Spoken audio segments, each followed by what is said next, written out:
That's okay. What about the private life of Dee Snider when he's not working with music? Who does your hair? My wife does my hair. She cultivates it, dyes it, bleaches it, grows it, cuts it when a few times it gets cut. Doesn't curl it, it's naturally curly. She's very involved in the total visual thing of Twisted Sister anyway. Does she travel with you? No, she doesn't. She stays home. I've been with her since the band formed in February of '76. I met her in April of '76, and she's been doing the costumes, the makeup design for Twisted Sister, the Bone logo on the album cover. She's very involved when it comes to visually, Twisted Sister visually. Suzette has been greatly involved on that level. And you have a child? Yeah, Jesse, 2 years old, is cool, man. This is one cool kid, okay? I'll tell you right now, this kid's cool. And good looking too. I don't know what happened, but my wife's a piece of, I can't say that, a fox. So luckily her genes are powerful.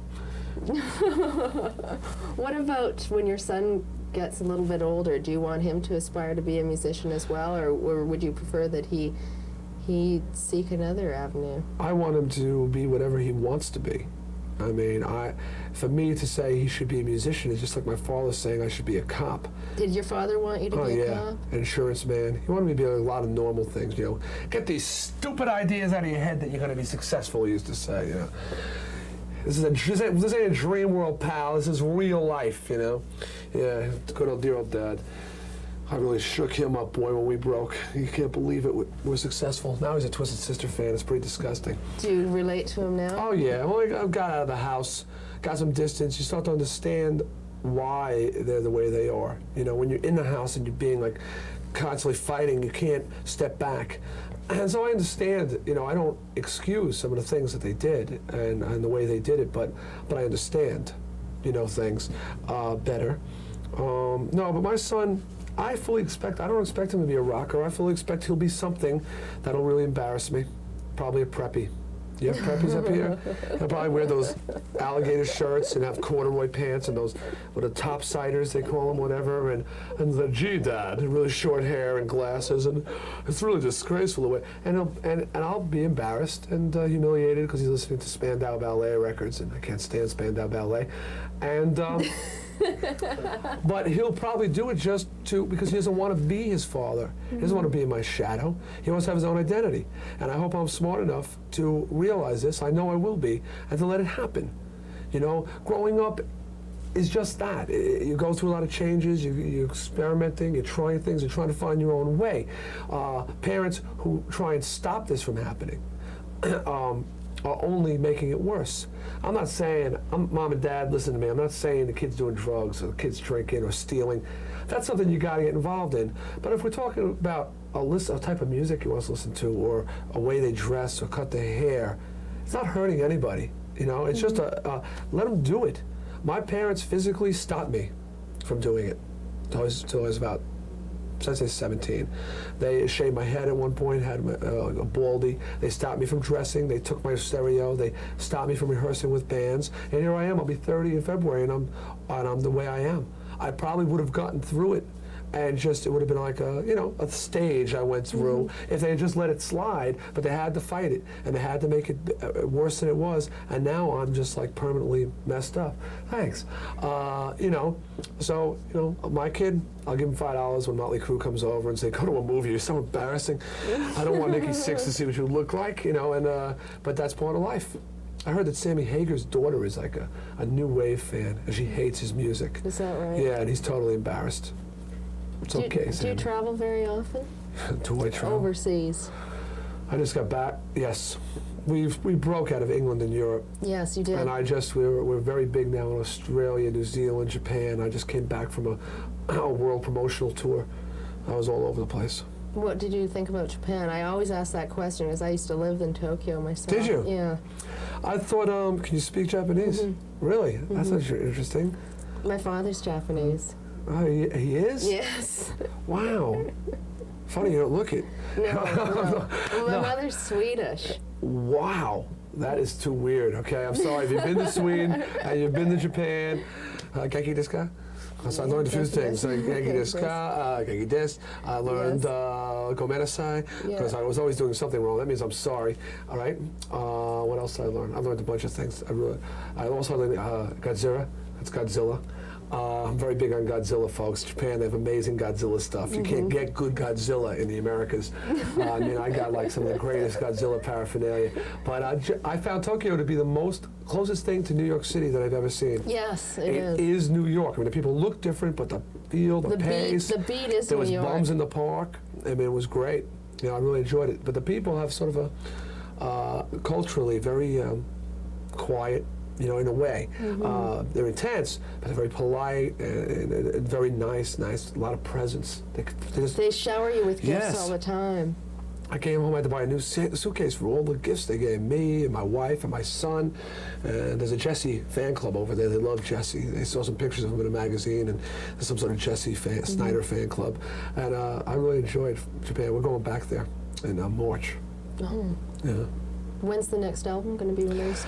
I don't think you'll see anything until the end of '85. 85? We may remix and re-release an album that came out in Germany, Holland, and England called Under the Blade. It was never released anywhere else in the world. Great album, and we're talking about remixing it and releasing it worldwide. In the meantime, some good songs, some good anthems on there.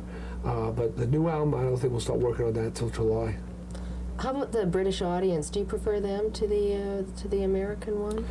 I don't prefer. Because that is where, that's sort of where you made your Yeah, we your broke break out of and there. then I came don't over prefer here. anything. There's a special place in our heart for the British audience. But then again, the New York audience, New York, New Jersey, from the Northeast, they were there before anybody. We just couldn't get a deal in the States. Our audience is pretty consistent throughout the world. They're a certain type of people. They're intense. They're expressive. Are they young? They vary greatly. Probably average would be like 16 or 15, but we've got some extremes, you know, unusual extremes. Extremely young and extremely old, you know, people you wouldn't expect in our crowd. People who have said to me that they're not heavy metal fans, but they felt that Twisted Sister has brought something back to rock and roll that in their eyes has been missing for a long time, and they haven't been able to appreciate the heavy bands. And you know, the anthems like "We're Not Going to Take It," songs with melody, an ideology. What is that word? Ideology. That's it? Ideology. That people can understand, relate to, not abusing women, Satanism, sex, and drugs. It's, you know, "We're Not Going to Take It" as a generalist thing. It could be applied to mom and dad, or it could be applied to teacher and student, or politician and constituent, or boss and employee. It's a general kind of song.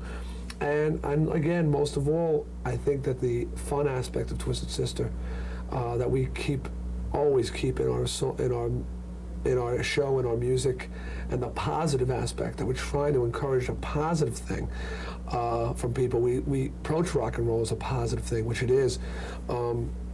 That has turned a lot of older rock and roll fans on the Twisted Sister. I mean, you got to remember, rock and roll is 30 years old. That means there's some 50-year-olds whose parents were screaming at them to turn off Bill Haley and the Comets in 1950. You know, they were rock and rollers then, and there's no reason why you can't get some of them back if you just hit them with the right stuff. You said in some television show, I think it's almost an entertainment show, somebody asked what was the most important thing in life, or what human value do you like the best, and I saw you said a sense of humor, or humor is the most important thing that you Thing can in have. life, yeah, absolutely. I mean, I think that life is just life's a tough thing, you know. It's I very mean, tough. You know, it's I love it, but I mean, it's just the whole thing. Like, you're born. Just think You about the live idea. and you die. You're gonna die. Everybody's gonna die. And when people die, people like get upset and cry. So you always know this thing's gonna happen. And injury and misery is just a part of life, and it's not easy.